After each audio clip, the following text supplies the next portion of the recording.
estudió al hombre siendo explotado por el capitalismo, la gente que tiene todos los reales y todos los medios de producción. Si no se han puesto. El comienzo del despertar ideológico de este pueblo, que de alguna manera nos va a permitir el análisis político y social de la realidad venezolana. Los trabajadores tenemos que irnos hacia allá, pues, hacia leer quién fue Marx.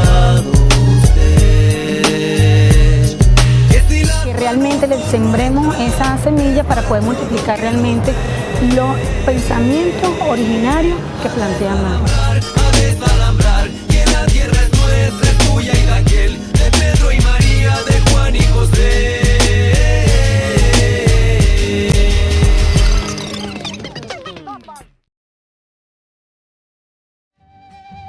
Reivindicar a Marx no es reivindicar a Europa, por supuesto, es reivindicar un pensamiento que tiene que ver con la capacidad humana que tenemos todos, porque no hay un humano, no hay una raza blanca, no hay una raza amarilla, no hay una negra, habemos una raza humana. Si ustedes leen bien el texto de la Internacional se dan cuenta que ahí aparecemos todos. Ahí nos parecemos diferenciados. Y el capitalismo hábilmente nos ha diferenciado. Marx nace en 1818 en una familia de la pequeña burguesía, así, de intelectuales. Su padre era abogado y su madre pues una ama de casa, como ocurre todo el tiempo en las sociedades donde la mujer simplemente es un instrumento del marido. Pues nace igualito él. Su abuelo, ahí donde hay una confusión, su abuelo era rabino, exactamente. Pero él nace en Treveri, y Treveri es una ciudad bien importante para el contacto con Europa por parte de los alemanes. Acuérdense que Alemania no existía como país. Bueno, nace, y ahí el padre, para poder sobrevivir, era un abogado cualquiera, así como puede serlo, y para poder existir y sobrevivir, pues tuvo que pasase a católico. Y la única manera de poder discutir sobre religión tenía que ver sobre política y sobre economía, para esas sociedades atrasadas de Europa, que hoy las vemos muy adelantadas y eran más atrasadas que nosotros, para que ustedes vean. Esas sociedades europeas eran sociedades que todavía no existían como nacionalidades. Para 1818 existía como nación Inglaterra, Francia quizás, sí, Francia también, porque ya con la Revolución Francesa, pero pasa que constituirse en nación no fue tan fácil así, ¿no? Y ahí vino la Revolución de 30, la Revolución del 48 para poderse hacerse nación, y les costó hacerse nación. Y el ser nación no es una vaina del otro mundo, pero sí les cuesta, ¿verdad? Que era constituir una clase dominante. Bueno, Marx nace allí, y Marx a muy temprana edad, pues, acuérdense que hay tres modelos de educación, ¿no? El modelo platónico es la academia, el modelo aristotélico es el liceo, y en Alemania pues se asume el modelo. Entonces Marx estudió en el liceo, así como estudiamos nosotros, ¿sí? Nosotros somos un modelo aristotélico. Marx, en su tesis infantil, el maestro, un profesor, yo no recuerdo mucho a los alemanes, no recuerdo casi a los de Rubio, menos a los alemanes, ¿no? Él le pide a los estudiantes del último año de bachillerato, 17 años, 16 años, que escribieran un trabajo sobre qué aspiraban ellos como seres humanos. Y es su primer trabajo. Y el trabajo se llama de cómo un adolescente le puede ser bien a la humanidad. Fíjate, ya ese carajito ya tenía en su cabeza el que un ser humano no puede nacer simplemente para disfrutar su mundo sin pelear por los demás. Y pelear por los demás, que es lo que ahora yo entiendo, es que también pelear por mí, y me incluyo dentro de los demás, no así como desde afuera, pelear por los demás, porque los demás son oprimidos, yo también soy oprimido. Bueno, Marx, después, su papá empeñado en que sea abogado, lo manda a estudiar a Berlín, y entonces Marx consigue un poco de borracho allá en Berlín, ¿no? a todo lo que llama la escuela hegeliana, de Bruno Bauer, Edgar Bauer, Skinner y unos bichos Gobbs.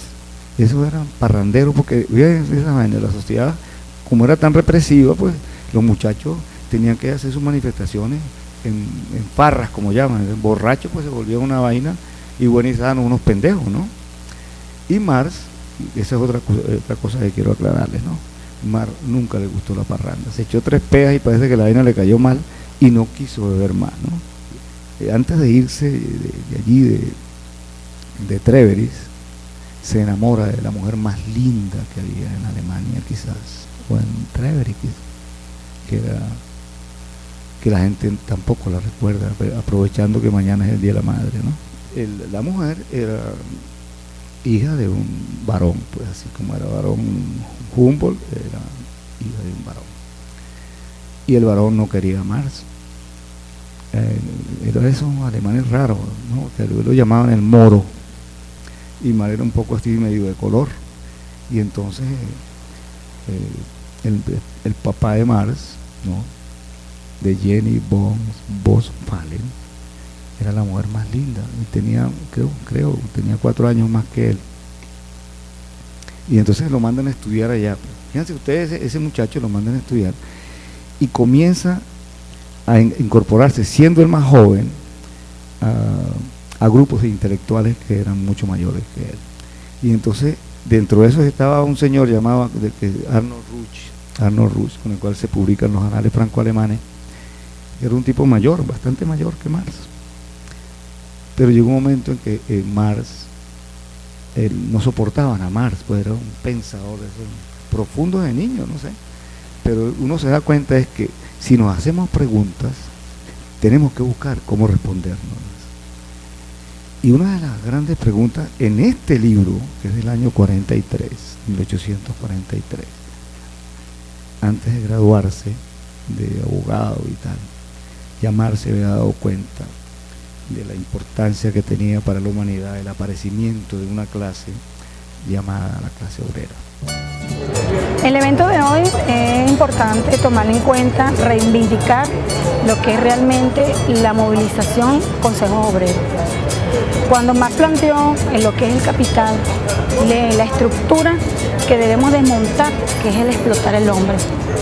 Realmente, bueno, nosotros debemos ver no solamente las actividades como hoy, sino ser multiplicadores para nosotros lograr una sociedad posible común, que esa es nuestra visión. Siempre le digo a la gente, yo le digo mucho a la gente que hay que asumir 2 posiciones ante la vida. Porque en la vida hay uno que no trabaja y otro que trabaja para el que no trabaja. Siempre, no siempre. En épocas muy ancestrales no ocurría eso. Y entonces hay que ubicarse. Y para ubicarse implica tener una posición de clase. Y Marx, a mi manera de ver, siempre la tuvo. Por eso es que nunca se desvió. Jamás. El tipo tiene una capacidad de decir cosas de estudiar cosas que no caben, ¿no? Fíjate lo que es ubicarse históricamente, dónde estamos parados, ¿no? Dice, ¿dónde está hablando? Pues sí, fíjense, aquí Marx es positivista en el sentido de la realización de la realidad, todavía es hegeliano, es decir, en el sentido de que yo tengo una idea y para que esa idea sea real, pues tiene que realizarse, tiene que convertirse en una realidad positiva, tocable, palpable, ¿no? Y entonces pues, estos textos son importantes de cómo él evoluciona hacia el pensamiento ese que nos dejó. Pues.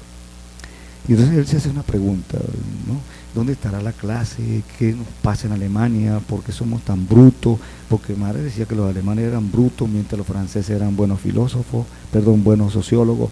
Los alemanes lo que hacíamos era especular. Esa era la discusión que se planteaba en el momento de él. Y entonces pregunta esto: ¿dónde reside entonces la posibilidad positiva de emancipación alemana? Como alemana, ¿no? En ese momento pues Marx no había salido de Alemania, después recorrió el mundo, ya lo vamos a ver sucintamente. Yo lo que quería era cómo explicarle a usted, o explicarle, no contarle, pues yo no necesito explicarlo, de cómo él transita hacia un proceso bien importante del pensamiento, donde reside entonces la posibilidad positiva de emancipación alemana. Respuesta, así igualito, esto lo publican como lo estoy leyendo. Él dice, en la formación de una clase con cadenas radicales, de una clase de la sociedad civil que no sea una clase de la sociedad civil, de un Estado que sea la disolución de los Estados, de una esfera que posea un carácter universal por lo universal de sus sufrimientos, y que no reclame para sí ningún derecho especial, puesto que contra ella no se ha cometido ningún desafuero en particular, sino en el desafuero en sí absoluto, es decir, contra toda la sociedad. Una clase a la que le resulta imposible apelar a ningún título histórico y que se limite a reivindicar su título humano, que no se encuentra en contradicción unilateral con sus consecuencias, sino en omnilateral contraposición con la premisa del Estado alemán, de una esfera finalmente que no puede emanciparse sin emanciparse en el resto de las esferas de la sociedad y simultáneamente emanciparlas a todas ellas, que sea, en una palabra, la pérdida completa del hombre, esta descomposición de la sociedad en cuanto clase en particular se llama el proletariado. Y yo dije, este es el momento. Yo decía, pero de que tengo 5 años en la misión, y yo decía, que porque va a estar yo que leyendo que sea Marx, que sea Lenin, o sea, no le veía sentido. Y cuando comprendí que las unidades productivas que nosotros estamos financiando, las estamos financiando, pero tampoco tienen la guía hacia dónde vamos y qué es lo que queremos, ¿no? Yo dije, y Marx trabajó con la clase obrera, y por qué la clase obrera es explotada, y por qué los elementos capitalistas y la lógica capitalista sigue con nosotros y no podemos nosotros desarmarla. Entonces yo dije, yo voy a estar aquí, voy a seguir con ellos, pues con el grupo que viene estudiando, analizando qué es lo que ha sucedido y el gran capitalismo, cómo nosotros podemos derrumbar toda esa estructura con la que vivimos, pues. Dice, he leído de principio a fin a Hegel junto a la mayoría de sus discípulos. Me he vinculado cada vez más sólidamente a la actual filosofía del mundo, de la cual había intentado escapar, pero toda armonía enmudecía y fui por apresado en una verdadera manía de ironía. Así cuando él trataba de escaparse de la filosofía, acuérdense que vivía en un territorio, no se discutía sobre filosofía, y él trataba de escaparse de la filosofía y la filosofía lo atrapaba. Y es por eso que Marx se siente atrapado, irónicamente, por la filosofía. Lee un texto de Ludwig Feuerbach que se llama La filosofía del futuro. Y entonces en la filosofía del futuro, él va consiguiendo, es decir, algo que en Hegel no estaba. Fíjense cómo Marx es un hombre en superación. Yo siempre le he dicho a la gente, el revolucionario no puede cargar normas en la cabeza, ¿no? Y si este dedo me falla, tengo que cortármelo porque me está fallando. Pues Marx era ese pensador. Y ese es el método de la ciencia, de ser un científico, pues. Porque tú vas persiguiendo el movimiento y tienes en la cabeza una serie de conceptos que el movimiento te van diciendo otra cosa, y bueno, y si el movimiento te dice que no, pues mande todos los conceptos para la poseta, para no decir en términos lo que debería decir. Y tú tienes que prepararte para romper, sí, pero siempre buscando la emancipación humana y la emancipación de la ciencia propia. La ciencia está entrampada. Bueno, ese no es el tema de hoy, pero un día pudiéramos conversar de eso, si usted me lo permite, de cómo la ciencia se entrampa. Entonces Marx descubre en la filosofía del futuro, descubre que Feuerbach, lo que decía Hegel, que el pensamiento, los términos absolutos del pensamiento, la idea absoluta y el ente absoluto del Estado que Hegel pregonaba y que dominaba en Alemania, Feuerbach dice, no es Dios, no es la religión, es la tierra. Entonces Marx rompe con todas las ideas porque ya Marx no era religioso, ¿no? Ni Hegel nunca lo fue un ateo. Yo le explico a la gente, somos ateos. Y entonces, ¡pum!, se cae de la tierra, y en esa tierra descubre un nuevo conocimiento. En el libro que yo les mostré al comienzo, donde Marx, él coquetea con Hegel, pero coquetea porque el hombre no es un ser pasivo como cualquier animal. A nosotros no nos diferencia de los animales la simple razón, nos diferencia de verdad el trabajo. Porque nosotros, para poder vivir en la vida, tenemos que usar nuestras manos o herramientas o equipos o maquinaria para poder sobrevivir. Los demás animales no, a menos que tú lo tengas enjaulado. Entonces el elefante ya conoce de qué alimentarse. El chigüire tú lo ves y ve el pasto elefante, por sugerencia, ya él sabe a dónde debe ir a comer. Nosotros no. Nosotros, después que nos dejan de amamantar, ¿qué comemos? ¿No? Y nos envenenamos y comemos un poco de vainas y comemos hamburguesas y perros calientes, ¿no? Quiere decir que nosotros actuamos ante la naturaleza, la cambiamos, pero la naturaleza nos cambia también a nosotros. Y esa es la ruptura que Marx hace siempre. Y luego ve que por la vía de la filosofía no es posible así cambiar la humanidad, ¿no? Por aquí como que no es la vaina. Y se mete con los pensadores económicos. En que se da cuenta realmente el tamaño del pensamiento. Y aquí hay una matemática, yo le decía que para poder ser científico hay que tener una capacidad de abstracción, pero para que esa capacidad de abstracción le sirva a la humanidad, tiene que estar pegada a la humanidad. Si no, termina siendo un vulgar matemático. Bueno, en el caso de Marx, la ruptura aquí se mete con todos. Hay un texto que, si ustedes lo leen, está lleno de riqueza de información, de economía, un libro que llama Historia de la crítica a la plusvalía de Marx. Allí Marx repasa todo, de los fisiócratas, los mercantilistas, los linealistas. Ese es el último tomo de él, que no lo publican. La única obra publicada en vida de Marx es el tomo 1 del Capital, en la parte económica. Pero quería decirles algo de la importancia que tiene. Y entonces se mete con, fíjate ustedes, ese muchacho los manuscritos económicos de 1845. Allí él va descubriendo, ¿no? Y le recomiendo, ahí trata las tres categorías que él descubre en David Ricardo, en Adam Smith y después en David Ricardo, y en todos los Stuart, los fisiócratas, William Petty, Kessner y todos esos estudiosos que más le pasa a una revista. Marx no era de verdad un estudioso, no es ningún pirata. Él descubre allí algo importante: la alienación. No, la alienación es un término más bien psicologista, la enajenación. Y entonces, y ahí ese trabajo de los manuscritos económicos filosóficos de 1844, él trabaja las tres categorías, las tres formas de la distribución de la riqueza, que son el capital, la renta y el salario. Pero yo les recomiendo que lean sobre el salario a los trabajadores. Pueden leerlo todo, indudablemente. Ese es un texto bien, que los franceses nos han enredado con ese texto, ¿no? Pero hay que leerlo nosotros mismos para ver qué le sacamos a eso.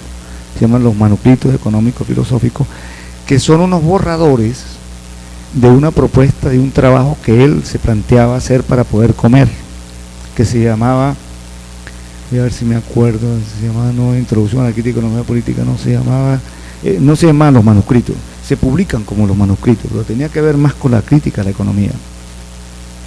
Bueno, en esos manuscritos, el primer manuscrito, él trata el problema del salario, y ahí es donde uno se da cuenta, sin ser marxista, porque Marx nunca fue marxista, sin haber roto con la teoría clásica de la economía de Adam Smith y de Ricardo, él explica allí qué es lo que somos nosotros como trabajadores. Y entonces, aparte que somos unos asalariados, y dice, ¿qué es lo que causa el salario como relación?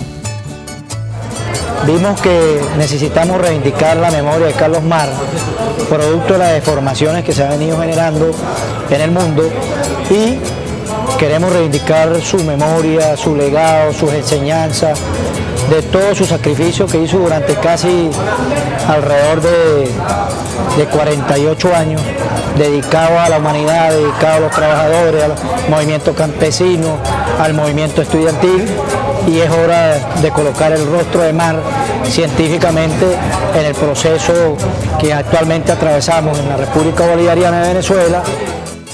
El ser social es un conjunto de relaciones sociales.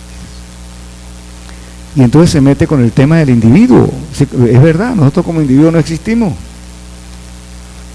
Porque si mi papá y mi mamá no hubieran culiado, yo no nazco. Entonces esa tontería tan boba, ¿no? Eso que parece una tontería, ¿no?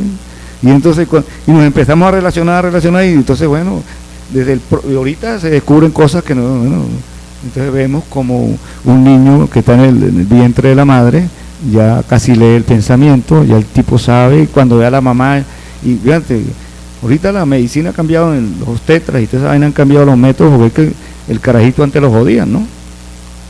Y le cortaban el ombligo, el tipo nace pegado al ombligo de la mamá y el médico lo que hace, y el carajito queda sin aire, indudablemente, y le dan un coñazo y ¡pam! Era el golpe de nacimiento, ¿no? Y entonces hoy la medicina sabe que eso no se puede hacer, que hay que dejar que el niño respire, que se adapte, que tenga su propia respiración, porque coño, bueno, ya el viejo Omar sabía esa vaina y hoy la medicina lo sabe, pues. Porque, y entonces comenzamos, ¿no? Ya el niño casi reconoce las voces, no que casi, las reconoce las voces de los seres que están más cercanos. Es decir, la socialización está allí desde el momento en que estamos en el vientre de la madre. Por eso es que Marx dice que el ser humano es un conjunto de relaciones sociales. Bueno, de ahí Marx se mete en la economía, conoce a profundidad a Adam Smith, conoce en profundidad a David Ricardo, y lo supera, ¿ves? Él ve al comienzo de los manuscritos, después escribe la contribución a la crítica de economía política, y después escribe el salario, precio y ganancia, y después escribe su obra cumbre, que es el tomo 1 del Capital. Esta obra es difícil, porque es que la ciencia no es fácil. Y la ciencia, mire, estudiar física es arrecho, ¿no? Y la física, tú ves, coño, que ese bombillo prende, ¿no? Y ves que esto que estoy hablando transmite un sonido. Y ¿ves? Y en química tú metes un azúcar y te da una solución. Y el agua no te trampea. Si echas 2 cucharaditas de azúcar y 2 cucharaditas de sal, y el agua no te trampea. Pero cuando tú vas a estudiar la sociedad, sí, tremendo peo, ¿no? Los valores, la religión, toda esa vaina, los ricos, la televisión, no joda, cuánta mierda. Entonces, estudiar esa realidad más arrecha, entonces tiene que quitarse toda esa vaina de encima, ¿ves? Fíjate, ser científico en las ciencias sociales, por eso yo no creo que haya un método especial, ¿no? Y Mario creo que le entró a la ciencia en sí en su justa dimensión. Y estudiar la realidad es una gran dificultad, difícil, la realidad social. Marx en economía desnuda la sociedad. Claro, cuando tú das este texto, ¿no? Si lo comienzas por el tomo 1, por el capítulo 1, tremendo peo. No vas a entender un carajo, porque uno está acostumbrado a que le digan las vainas directamente. Ve, ese bombillo prende, ¿no? Entonces Marx tuvo que quitarle así, a pedacitos, desnuda la realidad, y comienza con un capítulo casi incomprensible de lo que es la vida, la economía. Leyendo un poco también el mismo Marx, me di cuenta que si comenzamos por el capítulo 24, la vaina se nos torna más fácil. ¿Ves? Porque del tomo 1 se nos torna más fácil porque el capital, ya no lo vemos, imagínate, la mercancía comienza. El sistema nos aparece, las relaciones aparece como un mundo, un arsenal de mercancías. ¿Qué dice ese carajo? Entonces, y comienza, hay un valor de uso, entonces el valor de uso, nos comienza a hablar del valor de uso en primer lugar. Y en el valor de uso eso no nos interesa, es verdad, que le interesa al economista que la vaina sepa para limpiarse el rabo o para echarse palo. Al rico no le interesa esa vaina, que le interesa es el valor. Ahora, ¿qué es el valor? Es decir, ¿qué es el valor? Bueno, los fisiócratas decían el valor intrínseco, así todo el mundo, bueno, sobre todo a Ricardo, y los utopistas, ¿no? Está el valor de uso, está el valor de cambio, pero eso, el valor de cambio no es lo que determina el valor. Debe haber una vaina ahí adentro. Ricardo casi llega, ustedes leen los libros de Ricardo, y casi llega, la teoría, renta, no sé qué vaina, los principios de la renta y la acumulación de capital.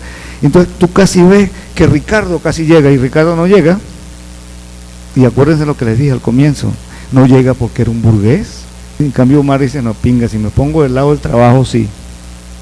Y se puso del lado del trabajo, de la fuerza de trabajo. La gran diferencia de los conceptos es que Ricardo hablaba de trabajo y Mar hablaba de la fuerza de trabajo. Los trabajadores tenemos que irnos hacia allá, pues, hacia leer quién fue Mar, los principios y toda su enseñanza que nos dejó. Porque los sindicatos, los políticos, las federaciones nos han tenido alejados de esa gran realidad, pues, que fue Carlos Mar el que escribió para nosotros los trabajadores.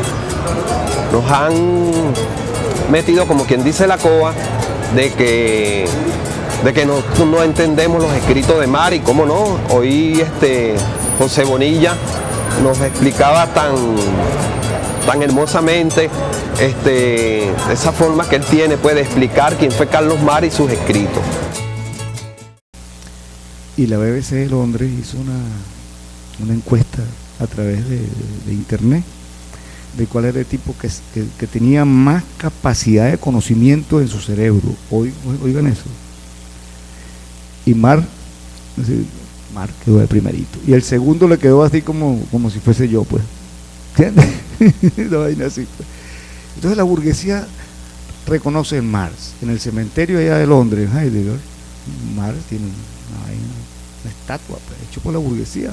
Y coño, quédate tatuado, huevón, así como dijo a la primera, ¿entiendes? Coño, no se le ocurra levantarse. Y en el Museo de Londres, en la biblioteca del Museo de Londres, pues está donde Marx se sentó durante 12 años y medio, desde las 8 de la mañana hasta las 8 de la noche, a leer toda la obra. ¿Y todo por quién? Por la clase obrera. Entonces, yo, no me vayan a aplaudir a mí, te lo agradezco, le pido un aplauso, ¿verdad? Sí, o al viejo Carlos Enrique Marx, y que siga tan vivo como hace 192 años. Yo pregunto si en la tierra nunca había pensado usted que si las manos son nuestras, es nuestro lo que nos den. A desalambrar, que la tierra es nuestra, es tuya y de aquel, de Pedro y María, de Juan y José.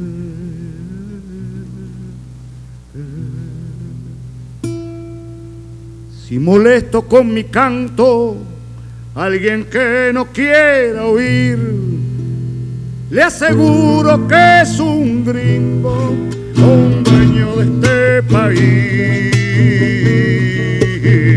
A desalambrar, que la tierra es nuestra, es tuya y de aquel, de Pedro y María, de Juan y José.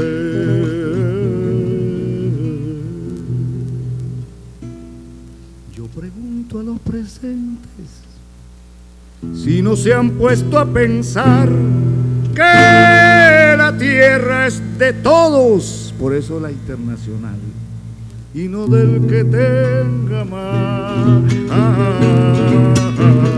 A desalambrar, que la tierra es nuestra, es tuya y de aquel, de Pedro y María, de Juan y José. Un poco lo que dije allí en el discurso, que Omar no se le toma en cuenta, se le oculta, se le tapa, para impedir que su pensamiento llegue a los sectores para los cuales él trabajó toda la vida, especialmente a los trabajadores, pues.